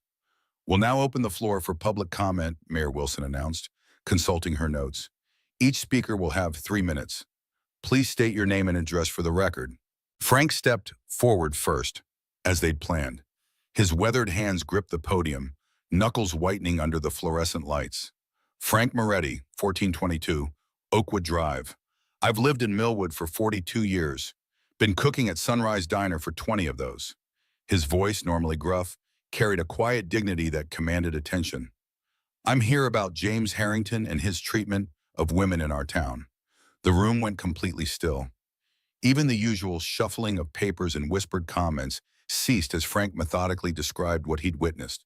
The pattern of harassment, the escalating behaviors, management's failure to intervene. He named dates, incidents, victims. Each detail landed with the precision of a nail being driven home, constructing an undeniable reality. Nathan watched Harrington's face, observing the subtle shifts in his expression, from dismissive to annoyed to increasingly wary as Frank's testimony continued. When Frank mentioned the videos, a muscle twitched in Harrington's jaw, the first crack in his composed facade. "Before my time is up," Frank concluded, "I want to ask this council a simple question. How many women need to be hurt before someone with power in this town says enough?" The question hung in the air as Frank returned to his place against the wall. Mayor Wilson, visibly disturbed by his testimony, called the next speaker. Rebecca Mitchell. Rebecca approached the podium with measured steps. Her hands trembled slightly as she adjusted the microphone, but her voice emerged steady and clear. "Rebecca Mitchell, 1750, Aspen Court, apartment 14B. Until 2 weeks ago, I was a server at Sunrise Diner. I was fired after James Harrington complained about me to management. What followed was a first-hand account that silenced even the restless shifting of the crowd." Rebecca detailed 6 months of escalating behavior. Unwanted touches, inappropriate comments, instances where Harrington had used his physical presence to corner her in the workplace. She described reporting the behavior to managers, only to be told Harrington was a valued customer who knew the owner. When I expressed concerns about my safety, Rebecca's voice caught momentarily before strengthening again. "I was told to be professional and handle it. When another customer finally intervened after witnessing Mr. Harrington grab my wrist, I was the one who lost my job." From the back of the room, someone muttered, "Disgraceful." The sentiment rippled through the crowd like a stone dropped in still water. Rebecca lifted her chin, something fierce entering her expression. I'm not the first woman James Harrington has harassed. I'm not even the 10th. She gestured to several women standing along the wall, each nodding in somber confirmation. We've all experienced the same pattern. We've all been silenced by the same fear, that speaking up would cost us jobs we couldn't afford to lose, references we needed, positions in a community where one man has too much power. Harrington leaned over to whisper something to the council member beside him, his expression dismissive. The gesture wasn't lost on the crowd. A murmur of disapproval rippled through the room. Thank you for your time, Rebecca concluded, her gaze sweeping across the council members, lingering briefly on Harrington before returning to her seat. Mayor Wilson consulted her list. Nathan Coleman. Nathan moved to the podium, acutely aware of Lily watching from her seat beside Mrs. Parker. His pulse quickened, not from fear of public speaking, but from the weight of what was at stake. Not just for Rebecca or the other women, but for the kind of community his daughter would grow up in.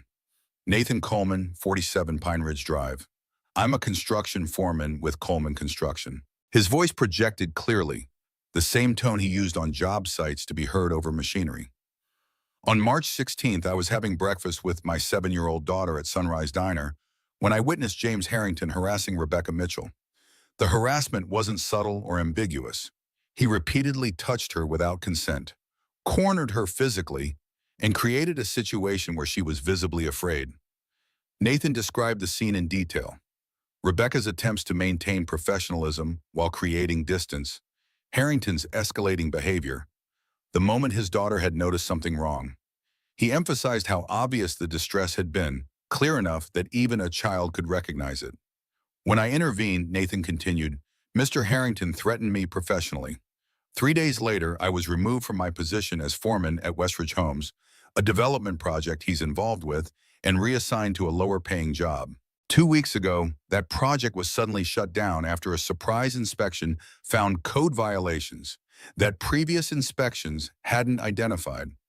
Murmurs swept through the crowd as connections formed. The newspaper article had mentioned similar patterns of regulatory pressure applied to Harrington's opponents. Nathan gripped the edges of the podium, his next words measured and deliberate. I understand business. I understand the importance of development in our town. What I don't understand is why we've allowed one person's money and influence to put them above basic human decency and the law. Harrington's face had darkened, his practiced calm cracking around the edges. He scribbled something on a notepad, sliding it toward the council member beside him, who frowned and subtly pushed it back. My daughter asked me something after that morning at the diner, Nathan said, his voice softening slightly. She asked why the other grown-ups didn't help when they could see someone was scared. I didn't have a good answer for her then. He paused, letting the implications sink in. I'm hoping this council will give me a better one tonight. As Nathan returned to his seat, the atmosphere in the room had shifted. What had begun as concern had crystallized into something more potent. Collective indignation, a community recognizing its own complicity through silence. For the next hour, speakers approached the podium one after another. Former employees of Harrington's companies described similar experiences of harassment. A retired building inspector detailed instances where permits had been unexpectedly expedited or delayed based on personal relationships rather than code compliance. The owner of a small business recounted losing a prime retail lease after declining Harrington's unwanted advances. Each testimony built upon the last, creating a comprehensive picture not just of harassment, but of systemic abuse of power. The portrait that emerged was of a man who had operated unchecked for years, protected by wealth, connections, and the community's unwillingness to confront uncomfortable truths. Harrington's composure had completely eroded by the time Mayor Wilson finally addressed him directly. Councilmember Harrington, these are serious allegations. Would you like to respond? Harrington straightened his tie, a practiced smile sliding into place as he surveyed the room. This is clearly a coordinated attack on my character and business interests, he began, his tone suggesting mild amusement rather than concern. A group of disgruntled former employees, led by a construction worker with a personal grudge, have manufactured these claims to damage my reputation. The dismissive characterization sent a ripple of tension through the audience. Nathan felt his jaw tighten, but remained silent, trusting the process they had initiated.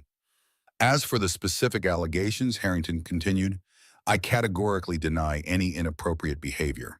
I'm a businessman who has contributed significantly to Millwood's growth. These accusations are not only false, but defamatory. His gaze settled on Rebecca briefly. If certain individuals found normal workplace interactions threatening, perhaps they should consider careers with less public contact. The victim-blaming strategy landed poorly. Even council members who had seemed neutral were now frowning, glancing at the documentation folders Rebecca had provided earlier. Council member Davis, a gray-haired man with wire-rimmed glasses, leaned forward. Mr. Harrington, we have sworn statements from 17 women spanning a 15-year period. We have video evidence. We have corroborating witnesses. Are you suggesting all of these people are lying? Harrington's smile tightened. I'm suggesting that perception is subjective, and that in today's climate, normal interactions are often mischaracterized for personal gain or attention. The room erupted in murmurs of disbelief. Mayor Wilson rapped her gavel, restoring order before addressing the council. Given the serious nature of these allegations, I believe we need to take immediate action. I move that we form an independent investigative committee to review all evidence and determine appropriate consequences, including potential removal from the council. The motion was seconded immediately. Harrington's face flushed with anger. The mask of composure completely dropped. This is a witch hunt, he snapped, standing abruptly. You have no grounds for removal based on unsubstantiated personal accusations. Councilmember Davis removed his glasses, fixing Harrington with a steady gaze. Actually, James, the town charter is quite clear. Conduct unbecoming a public official is absolutely grounds for removal. And I'd say the evidence presented tonight more than meets that standard. The vote was unanimous, with Harrington forced to abstain. An investigative committee would be formed, with findings due within 30 days. Additionally, the town's legal counsel would review whether criminal charges might be appropriate for some of the more serious allegations. As the meeting adjourned, the crowd dispersed slowly, clusters of people talking in low, intense conversations. Rebecca was surrounded by supporters, including several of the women who had testified. Frank stood nearby, fielding questions from the local reporter who had broken the story. Nathan gathered Lily from Mrs. Parker, thanking the older woman for her support. Are we going home now, Daddy? Lily asked, stifling a yawn. It had been a long evening for a 7-year-old. Just a minute, sweetheart. Nathan caught Rebecca's eye across the room, giving her a small nod of acknowledgement. She extracted herself from her group and made her way over to them. You did it, Nathan said simply. We all did. Rebecca smiled, the exhaustion and relief evident in her face. It's just the beginning. The investigation, the potential charges. It could be months before there's real resolution. But he can't hurt anyone else in the meantime, Nathan pointed out. And people know the truth now. That matters. Rebecca crouched to Lily's level, her expression softening. Thank you for sharing your dad with us tonight, she said gently. He helped a lot of people by being brave. Lily beamed with pride, leaning against Nathan's leg. My dad is the bravest, she declared with absolute certainty. Even braver than Captain America, because real brave is scarier than pretend brave. The simple wisdom brought smiles to both adults' faces. From the mouths of babes, Rebecca murmured, straightening up. She's right, you know. What you risked, your body, though, your reputation, that's real courage. It's real. Nathan shook his head slightly, uncomfortable with the praise. Just did what anyone should have done. The credit belongs to you and the others who came forward. That took more courage than anything I did. They were interrupted by Frank, who approached with purpose in his stride. Got a minute? He asked Nathan. There's someone you should meet. Frank led them to where a stocky man in his 50s stood conversing with the reporter. Nathan recognized him vaguely but couldn't place the face. Mike Bennett, owner of Bennett Construction, Frank introduced. Mike, this is Nathan Coleman. Bennett extended a calloused hand, his grip firm and assessing, the handshake of someone who'd spent decades in the trades before moving to management. Heard a lot about you tonight, Coleman. Frank tells me you're a damn good foreman. Nathan accepted the handshake, curiosity mixing with cautious hope. I try to be. Bennett got straight to the point, a trait Nathan appreciated. I've got a commercial project breaking ground next month. Shopping center on the east side. Needs someone who knows how to run a crew and doesn't cut corners. Frank says that's you. The unexpected opportunity landed like a life raft after weeks of treading water. Nathan felt a surge of gratitude toward Frank, who stood by with poorly concealed satisfaction. I'd be interested, Nathan confirmed, careful not to seem too eager despite the financial pressure of recent weeks. Could I ask why you're approaching me specifically? Bennett's weathered face creased in a wry smile. Two reasons. First, anyone Harrington tried to run out of town is probably someone with integrity. I like that in a foreman. Second, he gestured toward the emptying council chambers. You just demonstrated you're willing to stand up for what's right, even when it costs you. That's the kind of leadership that builds more than just structures. The simplicity of the assessment, that what had felt like professional suicide might actually be valued by others, caught Nathan off guard. He glanced at Lily, who was fighting to keep her eyes open despite the late hour, then back at Bennett. I'd like to hear more about the project. Cards were exchanged, a meeting scheduled for the following day. As Bennett moved away to speak with others, Frank clapped Nathan on the shoulder, his expression satisfied.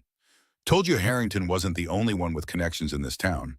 Nathan's throat tightened with unexpected emotion. Thank you.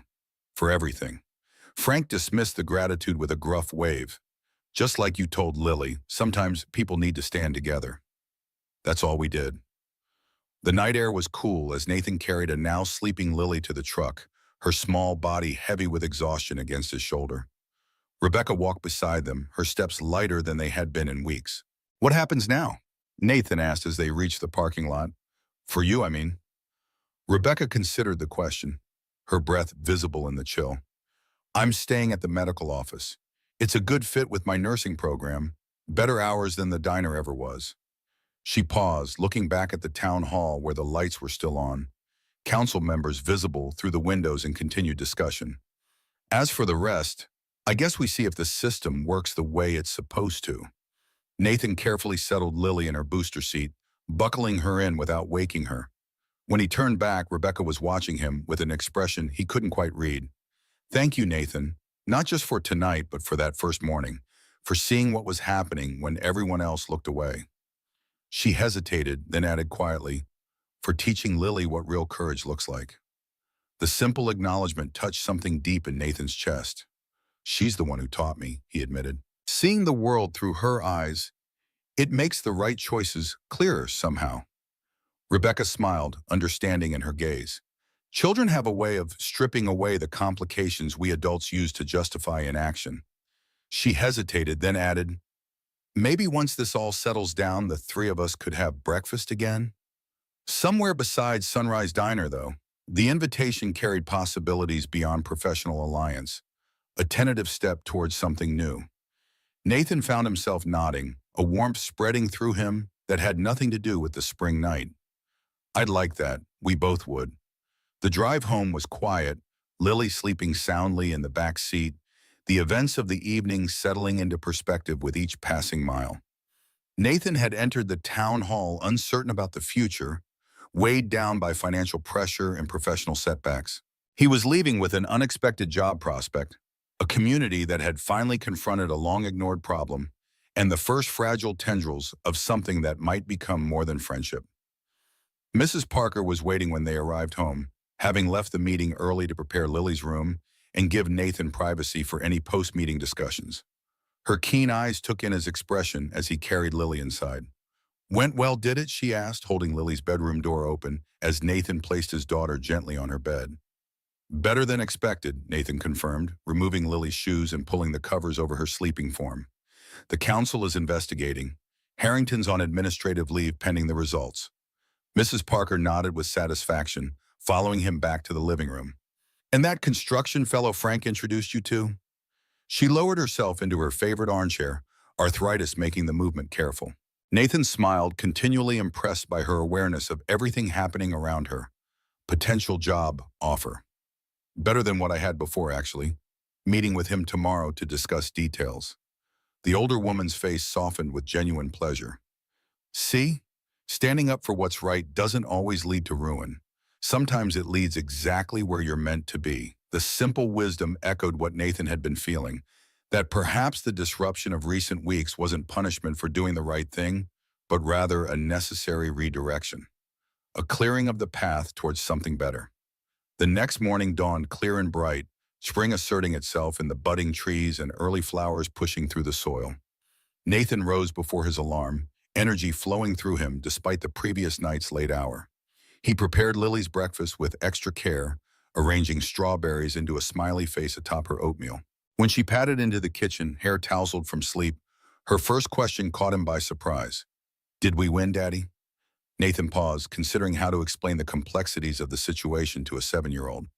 "Not exactly, honey. It's not really about winning or losing. It's about making things right. Mr. Harrington did things that hurt people, and now he has to answer for that." Lily nodded, processing this with the straightforward logic of childhood. "So we did win, because he can't hurt people anymore." The simplicity of her assessment brought a smile to Nathan's face. "I guess when you put it that way, yeah, we did win." After dropping Lily at school, Nathan drove to the address Bennett had provided, a modern office building on the outskirts of town, the Bennett Construction logo displayed prominently on glass doors. The receptionist directed him to a conference room where Mike Bennett was reviewing blueprints spread across a large table. "Right on time," Bennett noted with approval, gesturing for Nathan to join him. "Let's get straight to business. Here's what I'm offering." The terms were better than Nathan had dared hope.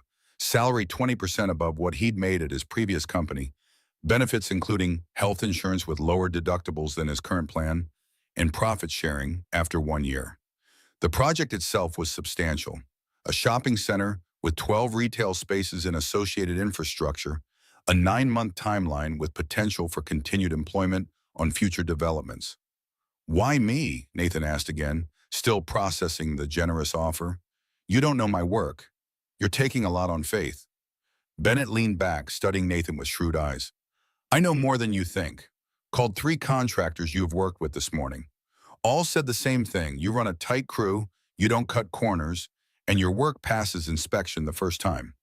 His expression turned serious. "Look, Coleman, I've been in this business 30 years. I can teach skills, but I can't teach character. What you did standing up to Harrington, that told me everything I need to know about who you are." The assessment was both flattering and humbling. Nathan thought about the financial strain of recent weeks, the odd jobs he'd cobbled together, the tightening of their budget. This offer would not only resolve those immediate pressures but provide greater stability than he'd had before. "When can I start?" he asked, decision made. Bennett grinned, extending his hand. "Monday. Take the rest of the week to wrap up any loose ends. You'll be working directly under me for the first month, then taking over full foreman duties once we're in sync." As Nathan left the office, contract in hand, he felt a weight lifting that he hadn't fully acknowledged had been there. Not just the recent financial pressure, but a deeper burden. For years, he had been focused solely on survival, on providing the basics for Lily after Marie's death had upended their world. This new position offered something beyond survival. It offered potential for growth, for building a more secure future. He texted Rebecca with the news, receiving an immediate response. "That's amazing. Karma works faster than I thought." "Dinner to celebrate, Frank too?" The invitation cemented what the town council meeting had begun, a friendship forged in shared purpose, now extending beyond the immediate crisis. Nathan accepted, suggesting the following evening once he'd had time to process everything. His next stop was the Hamilton Street site, where his crew had been on furlough for 2 weeks. The men were gathered in the parking lot, summoned by his text asking for a brief meeting. Their faces showed varying degrees of concern and curiosity as he approached. "Got news," Nathan announced without preamble. "I've accepted a position with Bennett Construction, starting Monday." Murmurs rippled through the group, surprise mingled with questions. Joey Ramirez, who had worked with Nathan longest, stepped forward. "What about this project? What about us?" The loyalty touched Nathan deeply. These men had become more than colleagues over years of shared work. They were friends, sometimes confidants, a team that functioned like a well-oiled machine. "That's the second part of what I wanted to talk about," Nathan continued. "Bennett's starting a shopping center development, needs a full crew. He told me I could bring on anyone I vouch for personally." The implication hung in the air for a moment before understanding dawned on their faces. "You're offering to take us with you?" Joey asked, disbelief evident in his voice. "If you want to come," Nathan confirmed. "Same pay structure, better benefits, More stability than we've had here lately. The response was immediate and enthusiastic. Handshakes, backslaps, questions about the project and timeline. These men had families too, had felt the strain of the unexpected furlough. The opportunity to move as a unit to a more secure position was welcomed with relief. As the impromptu celebration wound down, Joey lingered behind as others returned to their vehicles. "We heard about the town council meeting," he said quietly, "about you standing up to Harrington. Word gets around." Nathan nodded, unsurprised that the news had traveled. Millwood was still small enough for such stories to circulate quickly. Joey's weathered face creased in a rare serious expression. "Wanted you to know, we're proud to work with you. Not everyone would have done what you did. Most would have kept their heads down, looked the other way." The simple acknowledgement from someone whose opinion Nathan valued deeply meant more than any official vindication. "Thanks, Joey. That means a lot." As Joey walked away, Nathan felt the final pieces settling into place. A new job, his crew intact, the community beginning to address long-ignored issues. It wasn't a perfect resolution. The investigation into Harrington would take time, the full consequences of his actions still to be determined. But it was movement in the right direction, momentum toward a better future. That evening, Nathan took Lily to the park, fulfilling a promise made weeks earlier but delayed by recent events. As she ran toward the playground, her energy inexhaustible, he settled on a bench to watch. The simple joy of seeing her play, free from adult concerns, was a balm after the intensity of recent weeks. A familiar figure approached, Rebecca, still in her medical office attire, a hesitant smile on her face. "Hope you don't mind," she said, settling beside him on the bench. "Frank mentioned you might be here. Thought I'd say congratulations in person." Nathan welcomed her presence, surprised by how natural it felt to have her join them. Lily spotted Rebecca and waved enthusiastically from the top of the slide before launching herself down with fearless abandon. "She seems happy," Rebecca observed. "Kids are resilient that way." "More than we give them credit for," Nathan agreed. Watching Lily navigate the playground with confident independence, he added, "She asks about you, you know. Wants to know if you're still scared." Rebecca's expression softened. "What did you tell her?" "The truth, that you were brave enough to speak up, and now things are changing.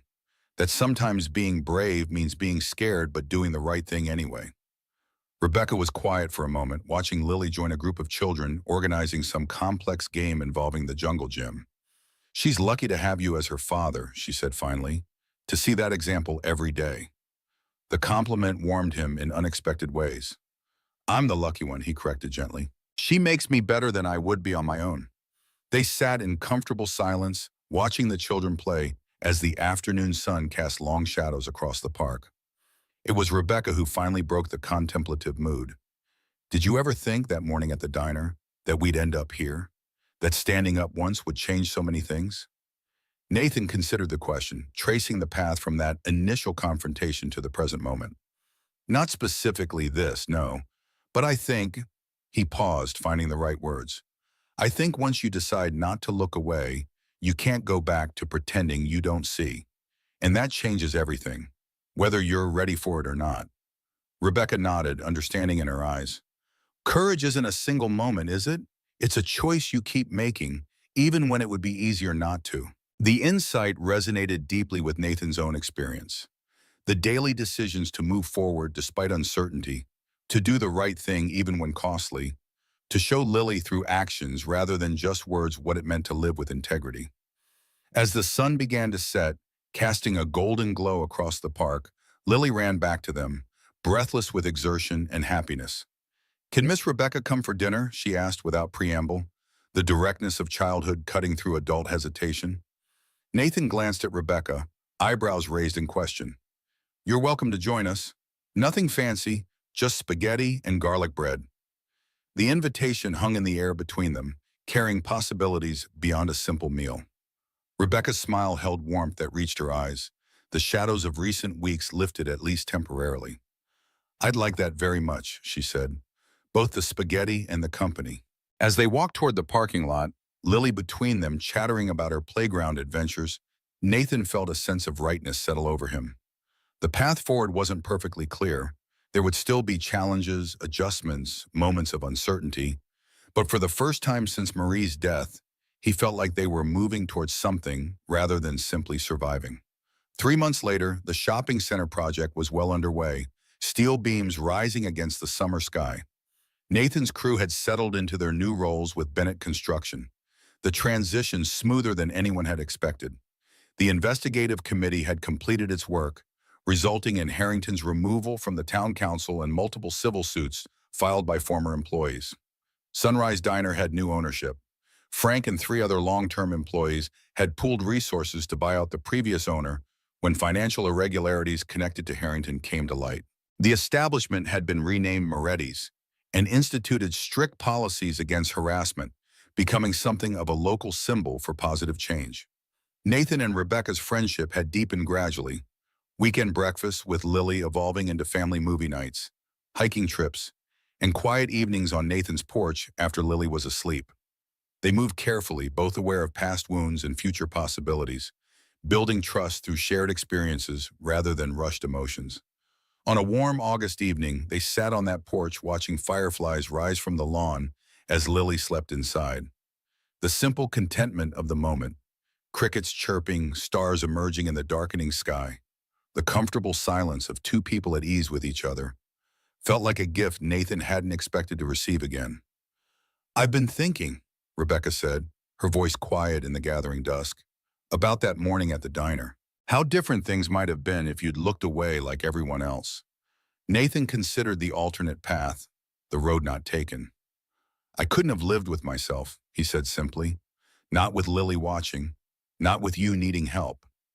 Some choices define who we are."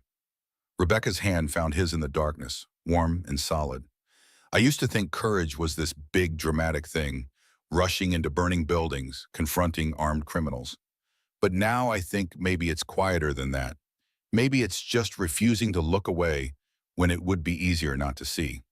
The insight resonated with Nathan's own journey, from the man who had hesitated that morning in the diner to someone who had found strength in standing firm despite consequences. "Sometimes the bravest thing isn't what you do," he reflected. "It's simply being willing to see what's happening and call it what it is. The rest follows from that first choice." In the quiet of the summer evening, surrounded by the gentle symphony of night insects and distant neighborhood sounds, Nathan felt the final pieces of their shared story settling into place. Not an ending, but a continuation. A community beginning to heal. A family expanding beyond blood ties. Two people finding unexpected connection through shared values rather than perfect circumstances. The path forward wasn't certain. There would be challenges, adjustments, moments of doubt. But sitting there with Rebecca's hand in his, with Lily sleeping peacefully inside, with a job that valued his integrity, in a community that had finally confronted long-ignored truths, Nathan felt something he hadn't expected to find again after Marie's death. Hope, not just for survival but for flourishing, for building something new from the foundation of doing what was right, even when it had seemed like everything might be lost. "Sometimes courage costs you everything," he thought, the words forming with quiet certainty. "And sometimes it leads you exactly where you need to be."